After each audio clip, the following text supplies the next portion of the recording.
the pralaya is about to come. Pralaya means the entire world will be flooded with water. Everything that was created will get destroyed, and Brahma will get a clean slate to work on and to start creating things again. So Vishnu he comes down to earth in the form of a very tiny fish. So there is this king on earth. His name is Manu. He will be doing Sandhya Vandana near the river.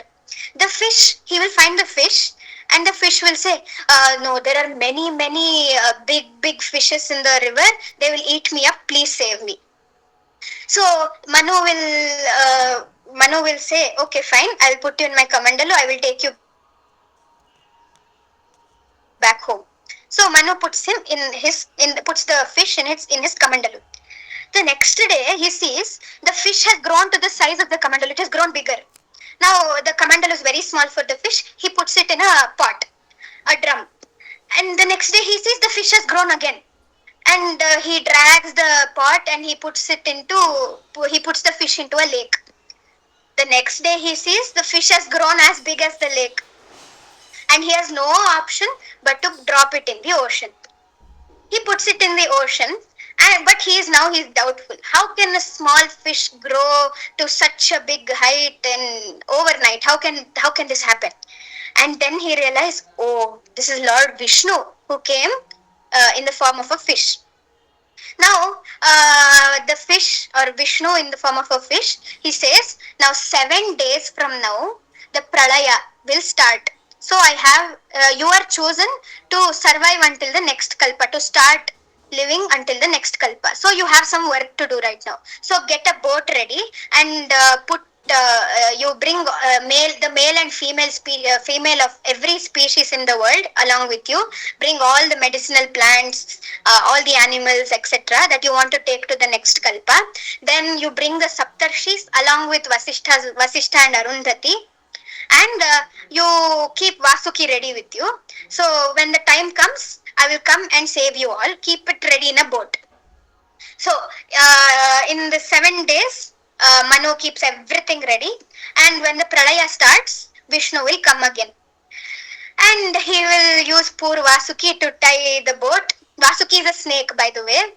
He is used as a rope in many stories. So he will tie the boat to the fish's horn, as you can see in the picture, and then they will survive until the next kalpa. And the fish will lead him to safety, and in the end, Vishnu kills Hayagriva and restores the Vedas to Lord Brahma again in the next kalpa. So this is the story. Now, at the Adhibhuta level, you just look at the story as it is. You don't look beyond the story. Okay, so there was this pralaya, and the fish came. It saved Manu, and it helped him move on to the next kalpa. That's all. You don't look beyond the story. Okay, but when we go to the Adhidaiva level, you recognize the divinity in it. Oh, you say, oh, the Matsya was an avatara of Lord Vishnu. It was divine Lord Vishnu who came down to help his bhakta. And you also recognize that the pralaya is a divine event. Like I told you, it occurs when Brahma sleeps. And then one more thing to note is the Matsya Avatara. He helps Manu, leads his boat till the pralaya ends, and meanwhile it teaches him lots of stuff, like it gives him lots of knowledge, and that is what we know today as the Matsya Purana. This is the Adhidaiva level. And the next thing is the Adhyatma level. So we see that Manu carries the male and female species of every organism. But why? What does that imply? It implies that a human race can exist only if it coexists with the fellow species. Meaning, uh, so I will give you an example. Imagine you all know honeybees, right? So if the honeybees go extinct, it is enough for the entire human race to get devastated, because all the fruits you eat, everything is because of the honeybees. All your food is coming because of the honeybees. And we also I heard somewhere that Japan, was actually, it wanted to create a new train line, but then there was a very ancient tree that blocked their way, so they cancelled that plan because they didn't want to cut that tree down because it was very old, and it was very huge, it was a very old tree. And finally they decided to uproot it and plant it somewhere else, but that is not possible because it is so old, its roots have gone so deep into the earth, it is practically impossible to do that. So the people who had actually sanctioned that train line, they didn't think about the distance getting more. They made the line, they gave the line a detour so that they avoid disturbing the tree. So that is how should exist with the fellow species. Okay, and then we see that they carry Vasishtha and Arundhati. So to explain this, I have a small. I want to tell you about a very disastrous event. The kids here. Okay, so your summer vacation has started, but your mom says you have just 10 minutes to play. That's so disastrous. You have just 10 minutes, exact 10 minutes to play. But when you go down to play, wherever you go to play, there is this one friend who comes and he wastes the entire 10 minutes fighting with you about what to play. Okay, so this is so disastrous. You have just 10 minutes and all the 10 minutes are wasted. But on the other hand, there's also this other friend who plays with you for the entire 10 minutes. What would you choose?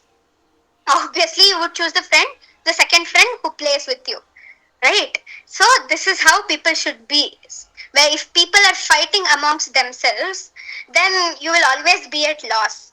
So Vasishtha and Arundhati, they're always depicted as the ideal couple. They are like a stable household who are so they represent a stable household which is required for a stable world. Okay, it's like you can't have people fighting against each other. The world will end in a bad way. Like you're seeing right now, we are seeing many wars on TV, isn't it? So they represent a stable household for the sustenance of the world. Next, we'll see the Saptarshis. Now, suppose the world was filled with only materialistic aspects. So you only went behind uh, temporary happiness, and it's temporary. In the end, you will always be sad, and the world will always be devastated. Hello? Sorry, the world will always be devastated. So it is that is where the spiritual aspects always help you. So the Saptarishis are seven sages. They represent the spiritual aspects of the world. That is why they were also called aboard the ship of Manu. And we have all seen in many movies or read in stories like the old navigators, like in the olden times, navigators used stars to move around. Nowadays we have all that radar, sonar, etc., etc. You don't need to look at stars; you can just look at a screen. But in the olden days, stars were used as to determine which direction you're going in. So another way we can look at the Saptarshis are, they are like the navigators for Manu's Nauka. The Saptarshis are like stars. They are the Big Dipper or the Ursa Major. They are a constellation of stars. They are considered as the Saptarshis. This is one other aspect you can look at the Saptarshis. Next,